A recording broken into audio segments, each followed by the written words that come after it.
বন্দে মাতরম।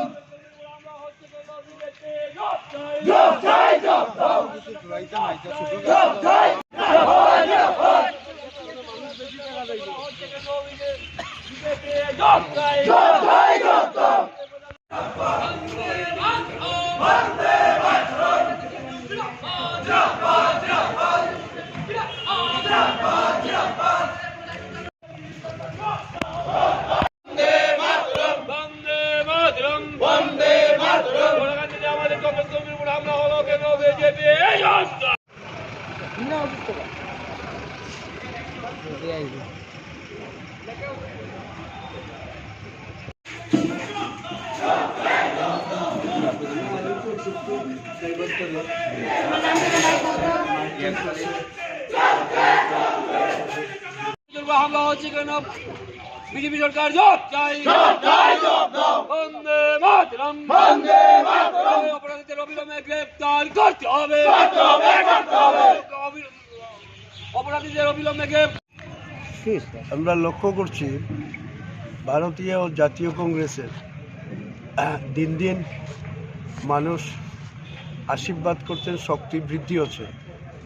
এতে ভীত সন্ত্রস্ত বিজেপি, বিশেষ করে 56 বিধানসভা এলাকার যিনি ডেপুটি স্পিকার, ওনার নেতৃত্বে সেখানে সন্ত্রাসের রাস্তা ওরা বেছে নিয়েছে। আমরা প্রচার প্রপাগান্ডা যেগুলো করছি, এর মধ্যে আমাদের জাতীয় কংগ্রেসের প্রচারকে বিনষ্ট করার জন্য নানাবিধ কৌশল নিচ্ছে। ইতিমধ্যে যে সমস্ত এলাকায় আমাদের ভারতের জাতীয় কংগ্রেসের পতাকায় সুসজ্জিত করা হয়েছে, বেশ কিছু এলাকায় এই পতাকাগুলো উপড়ে ফেলে দেওয়া হয়েছে। তার পরবর্তী সময় যারা আমাদের মিছিল মিটিংয়ে আসছে, বিশেষ করে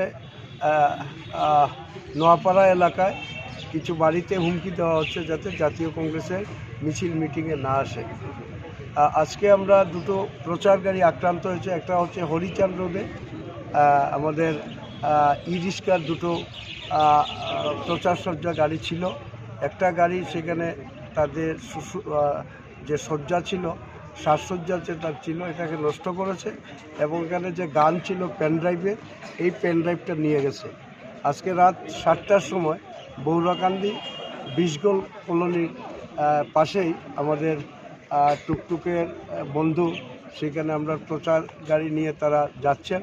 এমন সময় অঞ্জন দাস নামে দুষ্কৃতিকারী তাকে বেদখল মারধর করে তার টুকটুকটাকে ক্ষতিগ্রস্ত করে, তার গায়ের যে শীতবস্ত্র ছিল, বিশেষ করে জ্যাকেট, এগুলো তারা নষ্ট করে দিয়ে ছিঁড়ে ফেলে দেয়। আমরা এখানে প্রায় শতাধিক কংগ্রেস বন্ধুরা এখানে এসছেন।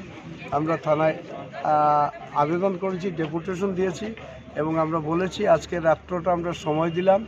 এই সময়ের মধ্যে উপযুক্ত ব্যবস্থা, আইন অনুযায়ী ব্যবস্থা নির্বাচন কমিশন গ্রহণ করবেন, এই বিশ্বাস আমাদের আছে।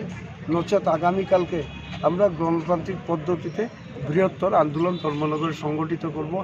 বিনা যুদ্ধে নাই দেব সূচ্যাগ্র মেদিনী। ডেপুটি স্পিকার বিজেপি দল যদি মনে করে এরকম হুজ্জুতি হামলা করে তারা ভোটের বৈতরণী পার হবে, তাহলে বলবো তারা মূর্খের স্বর্গে বাস করছেন। এটা পৌরসভা নির্বাচন নয়, এটা পঞ্চায়েত নির্বাচন নয়, এটা বিধানসভা নির্বাচন। ত্রিপুরার মানুষ, ধর্মনগরের মানুষ, গণতান্ত্রিক দেশপ্রেমী মানুষ